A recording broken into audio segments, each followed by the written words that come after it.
Every person in the sales industry has probably heard this sentence a time or two. Ooh, the dreaded, let me think about it. Can I think about it? Man, I need a couple of days. Can I think on it? Can I get back to you?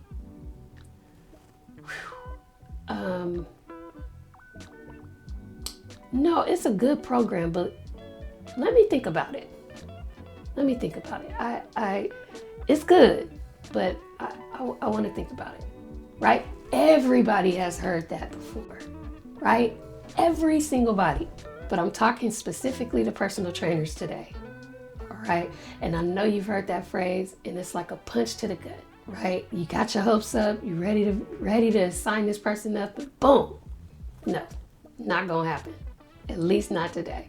And this is the type of objection, if you hear it enough times, it's either gonna break your spirit or feed into your belief process. So in this video today, I'm gonna help you fight that objection and help you turn, I need to think about it, into when can we start? And also help you build more belief in your ability as an online coach. What's going on, guys? Welcome back. My name is Shay, your trusted family member and friend and favorite sales coach. So before we dive into it, let's go into what let me think about it really means, right? Let me think about it really means no. It's that simple. It really means no. No, not right now, or no, not today.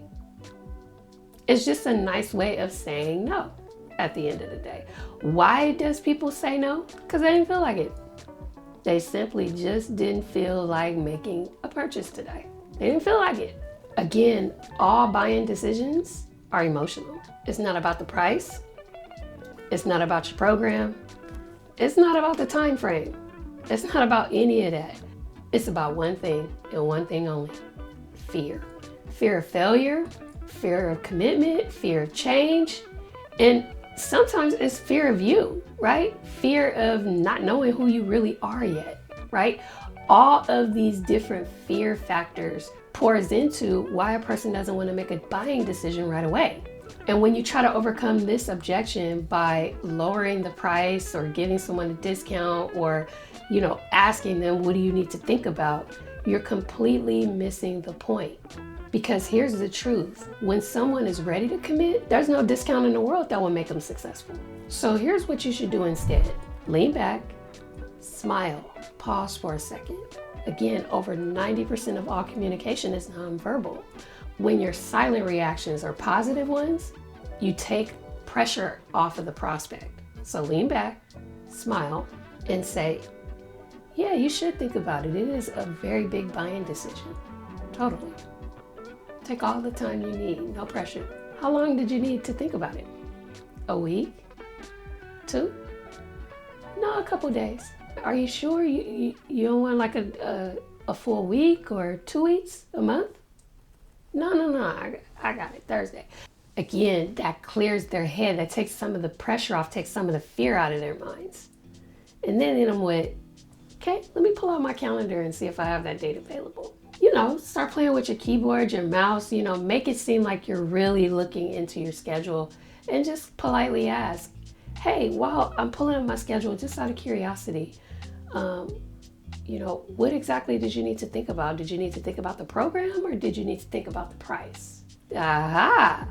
Now we're slowly getting to the root of the fear. I want them to admit to me that they are experiencing some fear. So 9 times out of 10, the answer to that question should be the price. If they say the program, oh baby, you messed up on that call somewhere, right? Because they should have gotten all the value that they needed on the call for your program. Your program shouldn't be the problem. It should always be the price. What makes people the most fearful is money leaving their bank account and them not making good on the money leaving their bank account. If they say the price is something that they would need to think about, your follow-up question should be this. Okay, well, is it because, you don't see the value? Or is it that you just don't have the money in your bank account? Here's the kicker. In your bank account, You must say that because I need to know if I need to drop the price.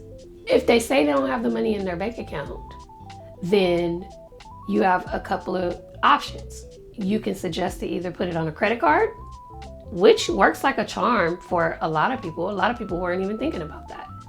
Or if you have a payment service or a paywall that you use that approves Affirm, like for instance, I use Stripe, and Stripe works with Affirm. So I've often suggested Affirm on some of my calls for people who can't afford the payment up front, and it worked like a charm. Or suggest putting it on a credit card. Hey, why not just put it on a credit card?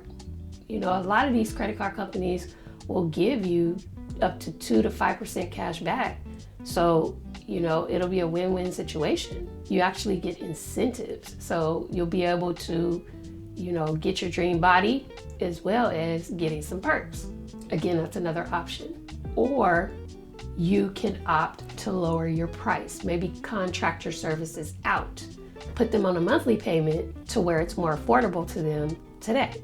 Again, let me think about it can turn into a lot of different things if you explore the option a bit more.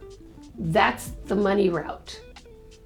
If it's the value route, no, I have the money, it's just, I gotta really look into my budget right now. And, you know, I just, you know, I gotta be honest, I just don't know if I'll be able to be any good at this, or I'll be, again, if people say the value, that is fear. 100% of the time, it is fear.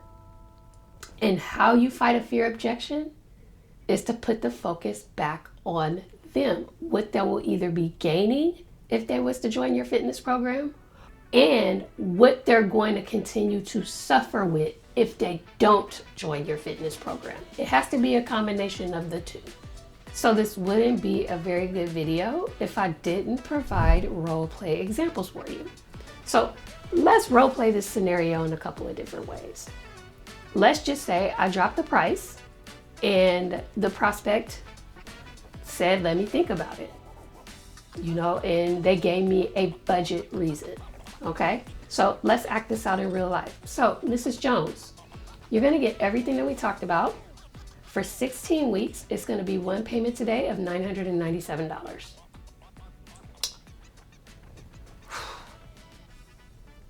Is it all due up front today?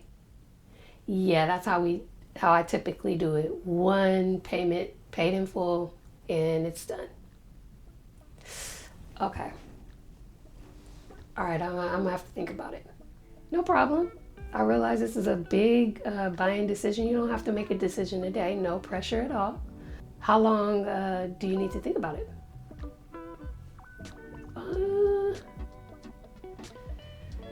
Give me to the end of the day. Really? You didn't make a decision that quick, huh? Yeah. Give me to the end of the day. Are you sure? You don't need longer than a day to think about it. It's a pretty big decision. You want like a week, 2 weeks? No, today. Okay. Well, let me get you on my schedule tomorrow, just in case, I get pretty booked up. Hang on 1 second, let me get my calendar. See, it's beeping on me now. Real quick, while I'm pulling up my calendar, what is it exactly that you need to think about? Do you need to think about the program or the price? No, the program is solid. Like, program is really good. Like, I really just need to check my account, check my budget, and see if, the cost really makes sense. Yeah, that makes sense. Checking your budget totally makes sense. Is it because, you just don't see the value in the program, or you just don't have any money in your bank account? No, it's not that. I have the money. I just need to make sure if it makes sense or not. Again, if they do that, it's totally fear, right? It's a fear-based objection, because if they valued it and it meant that much to them, it wouldn't have mattered. They would have been so desperate for change, they would have paid and figured it out later. I'll give you this analogy, right? Let's just say that you needed emergency heart surgery. Knock on wood, this is just hypothetically speaking. Let's just say, you went into heart failure and you needed emergency heart surgery, or you wouldn't be expected to live. And, the cost of that surgery was going to be over $100,000, because you didn't have any insurance or anything like that. Are you going to forfeit the heart surgery? Are you going to get the heart surgery and figure out how to pay it back later? I think the second option is what I'm sure everybody would choose. You're not going to volunteer to die because it's too expensive or it's something that you need to think about, right? Again, that's what I mean about your fitness program as well, or anything for that matter that is paid for, right? If you see value in something, then you're going to pay for it and figure it out later. So the fact that this person needs to think about it means that they don't see enough value in themselves or in the program or in you to be able to make that purchase decision, that buying decision right now. And that's okay, you can get them there.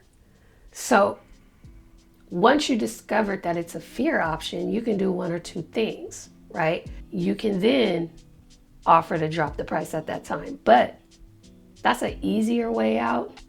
I'm going to give you a better way so you can get more paid in full clients. Maybe ask her this. Well, Mrs. Jones, I'm curious, what if the program was free? Let's just say, hypothetically speaking, it was no cost for you to join my program today. Would it be a no-brainer? No-brainer, absolutely. Heck yeah, I'd join today if it was free. And why is that? Because there's no risk. In that moment, now you know it's fear. Now that you know it's fear, you can fight their fear with empathy. You could say, well, Mrs. Jones, you've seen my transformations, correct? Absolutely. Okay. And what did you think about those transformations? Man, I thought they were amazing, I really like the one of the young lady that lost all the weight in her midsection. Okay, well, did you think that young lady lost all that weight on her own? Or did that young lady have a system behind her and a team behind her to help her lose the weight? Well, no, she had a team behind her, definitely. Well, why wouldn't you think that you would be the exception if you were to join my program? Like, you wouldn't have that type of success with the same team and the same system. Oh, no, it's not that. It's just, I'm just afraid to take the risk. No, it's totally fine. Well, let me ask you this, Mrs. Jones, what's the worst thing that could happen if you just took the risk and got started today? What's the worst thing? And let her tell you the worst thing. Well, some things might not get paid, Okay, that's fair. And what's the best thing that could happen if you were to just get started on changing your life today? Like, what would be the best outcome? Man, I can get in shape for the first time in a long time. I could start looking like, some of your transformations. Yeah. Well, don't you think, the best situation, getting fit for the first time in a long time and finally looking like some of my transformations, don't you think that far outweighs things being tight for about a month or so? Dang, I guess if you looked at it that way, yeah, of course. There you go. There you go. So again, at the end of the day, let me think about it can be a multitude of reasons if you stay in the objection long enough to diagnose the real problem. And the next time you hear let me think about it, just know it's not a rejection. It's just an invitation to dig deeper. So do me a favor and drop a comment and let me know what your biggest takeaway is from today. And if you want to see more videos like this one, where I'm breaking down some of your biggest moments in sales to help you transform your business. Hit that subscribe button and stay tuned for more videos like this. See you in the next one.